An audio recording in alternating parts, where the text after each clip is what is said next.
This is painful. Can we fast forward, mate? That is a lot. And so if this is so long. That's Pastors Darren and Lauren from SMC North. Their church is full of life, the worship is strong, the preaching is strong, but there's one part of the service that keeps getting overlooked, the announcements. So SMC North went to churchchaos.com and got their Church Chaos score, a free 38-point diagnostic of their church's communications. We looked at every announcement, every word said from stage, along with their website, to give them a score from 0 to 100. The lower the score, the less the chaos, the healthier the ministry. So your score out of 100 was... I would have given it worse. So today we're at SMC North, a church serving in a culture with a lot of distrust towards the institution of church. Perhaps you can relate. And our goal today is to empower the leadership to make the switch from information to inspiration with their communications. This is Church Chaos. Welcome to SMC North, a growing church plant roughly 30 minutes north of Dublin, a church of 150 just 18 months into its existence, which defies the norms of a Protestant church in Ireland, where a bigger church would be regarded as around 50. It's one of the easiest countries in Europe to move to, and so we have such this huge melting pot of people and cultures. There's stuff that people don't trust the church with fully, not our church, just the church. But at the same time, there's a real openness to well, tell me what you believe, and what do you think, and why is that different? But I was brought up like this. We visited on a Sunday morning and found a diverse, energetic, multi-generational congregation meeting on the grounds of an old Catholic boarding school. When we drove up, I see this strange stanchion. Yep. And I was like, I thought we landed in Ireland yesterday, but apparently this is Moldova and nobody told us. So your church right now is meeting in this building over here with the cute yellow doors. There are plenty of buildings on the property though, including one that looks like it might actually be a better fit for a growing congregation. So then tell me about this building here, the chapel. The chapel, a gorgeous and meticulously designed sanctuary that is currently being unused, but the hope is not for long, as SMC North is praying they're in the final stages of getting approval to call it their new home. So this room is a lot bigger. Got stained glass to the left and the right. There's a giant stained glass piece behind us. And up the walls. There's something about if you're in an old building, they were built to inspire, give you a bit of awe of the Lord. But enough about buildings. We're now about to put Darren and Lauren through one of the worst things a communicator can go through, watching back their own announcements. Let's see what they notice. Welcome to SMC North. My name is Lauren. I'm Darren. And we never get to service lead together, so this is cute, isn't it? We've also got 2 small kids, so it's almost like we're on a date. Okay, so basically we're funny. You are very welcome to go to our Connect desk. It is in the back area. And you can just give your email there. Do not worry, you're not signing your life away to anything. We just send some updates about if there's something coming up or something going on. They're not weekly. We do not have time right now to do that weekly. Dang. But just when something's coming up, we'd love to know your name. This is actually painful to listen back. Whose idea was this? This is painful. I should never service late again. You can either scan the QR code that's on the seat in front of you, or else you can head down to the Connect desk. The kind of process is you'll come for a few months, we'll do a Zoom together, and then we'll put you on a team. And such a great way to serve and to get connected to some people around you. And that was that. I'm just I'll just take another 20 minutes here. it's just clear cut. Here's your information. This is going to go on forever. I already know. North nights. And that's at night. We gather in this. It's going to be just this one time on the Saturday evening. Wow. So a double church week. I love that. You go, wow. You're just trying to buzz her up, so I was on the time. I was like, hey, yes, wow, so good. Instead of Friday, it's on Saturday. You're like, wow. Yeah. That's right there. Yeah. We were on a date. We were basically on a date. You're having a great time. Finally. Finally, some alone time. This is painful. Why'd I take 40 minutes and you take 10? I don't take 10. I've said about 10 words. Right, okay. I'm just going to stick to the keys. No, It's what? It's good. Right. Can we fast forward, mate? I just want to tell you that the announcement that he's about to give, because you've been pretty hard on yourself. Is it hard? It's the longest one of the whole thing. Look, I'm not going to use the word dreadful. Yeah. But it's dreadful. Prepare yourself for the info dump that's about to happen here. That is a lot. You can see, yes. We're starting youth, and so if you're 18 years old. Card for participation, We have such toilet issues in this church, but you can use if you really cannot hold your Facts. Facts. Welcome to the church plant life. Here we are. This is so long. Like, this is killing me. We have numbers on announcement length and frequency of announcements, and all that is coming up. Okay, I can't wait, Brady. I mean, I give us grace because it was the spur of the moment thing. Wasn't the plan. So grace upon grace for us. But yeah, that was tragic. Firstly, connect.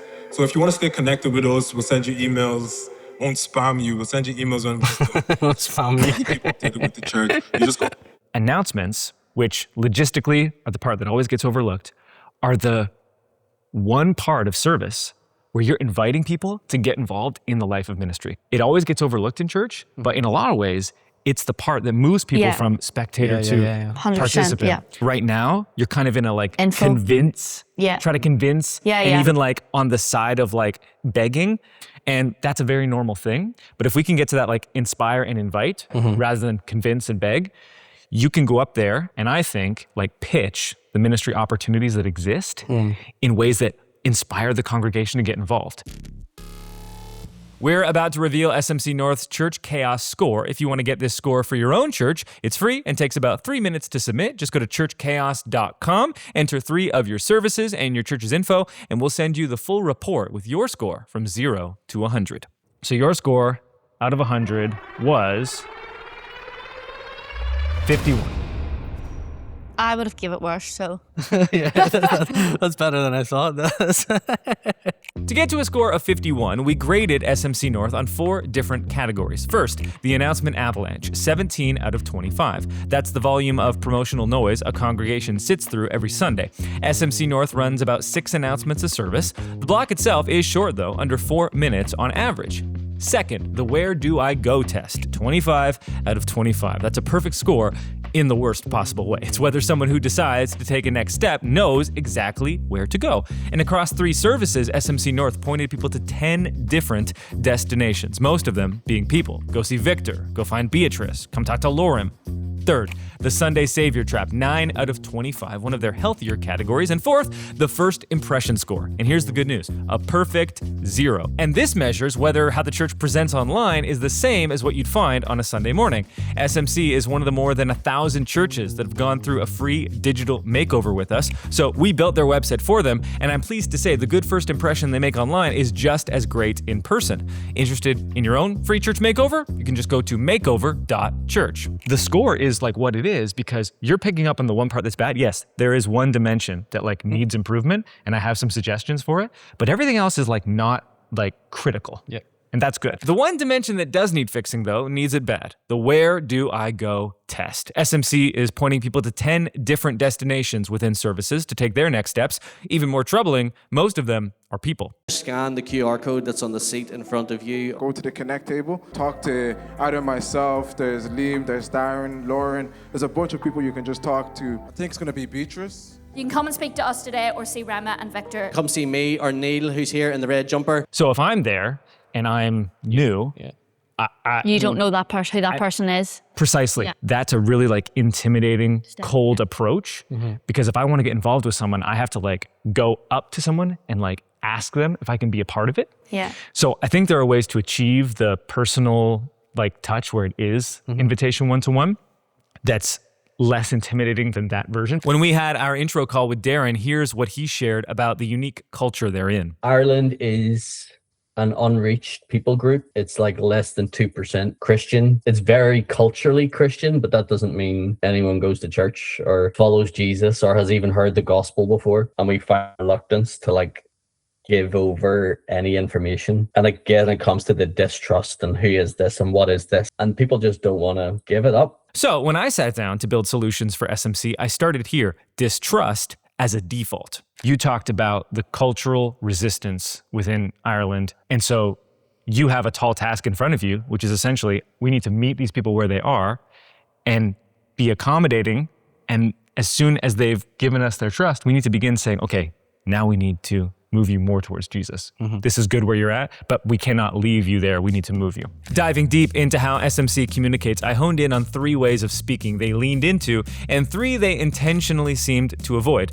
The first thing that stood out to me was how disarming the language was. Darren would routinely go out of his way to emphasize that he was not perfect and he didn't have everything figured out. But even more than that, it was the way of speaking he avoided that even told a deeper story. To me, nothing from stage ever felt coercive.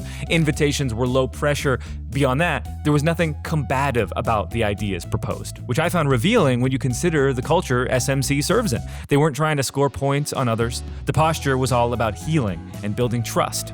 Now, if you're the critic watching, you might think, well, sure, you're just pacifying the culture with what they want. That's not hard to do. But that perspective would be missing something critical because yes, while SMC clearly understands the entry point to faith for many people in Ireland and does work to meet them there, they're not resigned to leaving them in that spot because there was one value that Darren, Lauren, and the team consistently called out from stage: individualism. In a culture that's becoming increasingly isolated and lonely, the message from SMC was loud, clear, and consistent. You cannot be fully formed or build a home on your own. Faith demands a community. Yeah, what's interesting is I probably used to think about it more than where now it just kind of feels like this is how we talk. Yeah. But I think also most of our guys, nearly everybody, everybody that preaches in our church is all, you could probably say that about all of them. Everybody kind of, they don't sound the same, but there's certain things that they all do and certain things that they just won't. Yeah. So it's interesting that you've been able to put them in. There's like the old creative trope, which is when someone says, you know, I don't really like this design. Like, can you just make it pop? And then a creative on the other side is like, I cannot do anything with that feedback. What does pop mean? What does pop mean? Exactly. It means something to you, but I can't actually receive that. Like, let's imagine you have Beatrice or anyone who's at the Connect desk, right? And they're doing it for the first time, okay? And this person they're like, I've been at this church for a while. I'm eager to serve, but like, what does someone do at the Connect desk sort of thing? And you can just give them like a single one of these notes and be like, hey, you know, the goal is to just be disarming. So be welcoming, be inviting, and let people know like this is a safe place to just chat. Or if you're giving feedback to someone who did announcements, let's say, or any ministry effort, if these become like the anchors, they become ways to rally everyone around the same thing, and it keeps everyone accountable as well. Let's get back to the men's breakfast announcement that I pointed out earlier. So This was tragic, according to Brady. I believe the word I used for was, it was not quite dreadful. Which was harsh. That was unnecessarily harsh. It's okay, But, Brady, we're fine. What I was thinking about was this, what I did here, where I underlined all the parts of the announcement that were information or logistics. The goal of our announcements is to get people involved in ministry, and that we want to focus on inspiration and not information.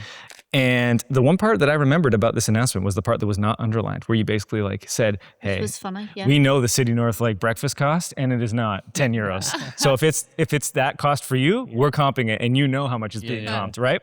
I remember that part. But the rest of it was all announcements that I'm going to forget probably. So the idea with an announcement like this, if I was rewriting it, would just be to focus on some type of story at the beginning that inspires me in my seat to get involved. I would just tell a story about yourself, a little small anecdote about breakfast. I'd be like, hey, we've got our first men's breakfast coming up. Look, I'm gonna speak candidly here. I like breakfast. I'm not a bacon guy. I get it. You all love bacon. It's this whole big thing. Bacon on everything. I don't like bacon. I think that it's overrated. It might be the most overrated meat on the menu. I said it. And then now you're getting that engagement, right? Everyone's kind of like, oh my goodness, bacon. And then you kind of go to the one next step. And we'll get to that in a moment. And I guarantee what'll happen is at breakfast, people are gonna bring it up. Yeah, the bacon. They're gonna be like, oh look, Pastor Darren, you didn't order bacon. Classic, he doesn't even like it. Someone comes up to you and goes, Pastor, you actually don't like bacon? Is that actually a thing? That's what always happens with these stories told from stage. Because what you've done is you've shared a little bit about yourself, and now you've built a rapport. And you've got me to listen, you have my attention, and now I'm gonna remember something exists. I remember this thing exists because I remember the anecdote that it was linked to. And now that I'm aware that it exists, I'm that much more likely to actually get involved. Maybe not this week, maybe not this breakfast. Maybe you do it in another month and you tell another story about the first time. The great thing about story is that, one, it's the only form of human communication that forces our brains to focus. The National Library of Medicine has it published on their site that storytelling has the ability to change our beliefs, attitudes, and behaviors. Yeah. Wow. And it's unique. Nothing else can do that. And so if our whole goal with announcements is to get people to respond, the only mechanism that can do that is story. That's how you change beliefs, attitudes, behaviors. One weakness of what you have right now is that if someone wants to take a next step, it has to happen in church on the Sunday. And if someone thinks about taking a next step in the week, I can't scan the QR code in the page in front of me. The last thing I wanted to leave SMC with was also, in my mind, the most important: a singular, permanent, next step destination.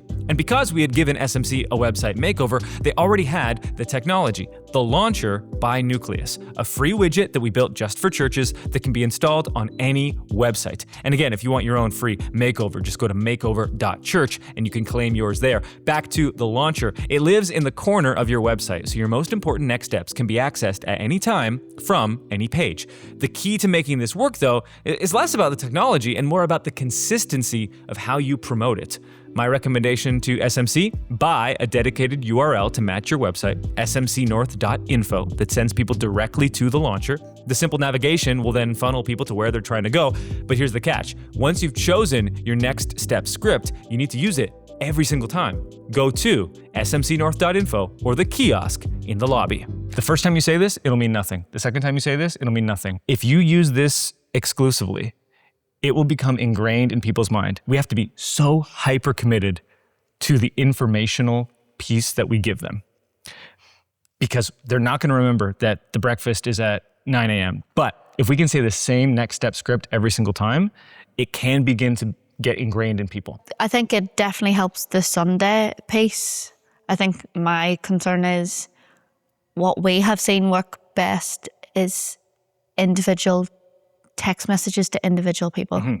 Like that gets us people actually signing up for men's breakfast. And I think the text messaging will be even more potent and work even more when you shift your announcements to like inspiration based. Because by no means am I suggesting that you stop doing the personal invitation.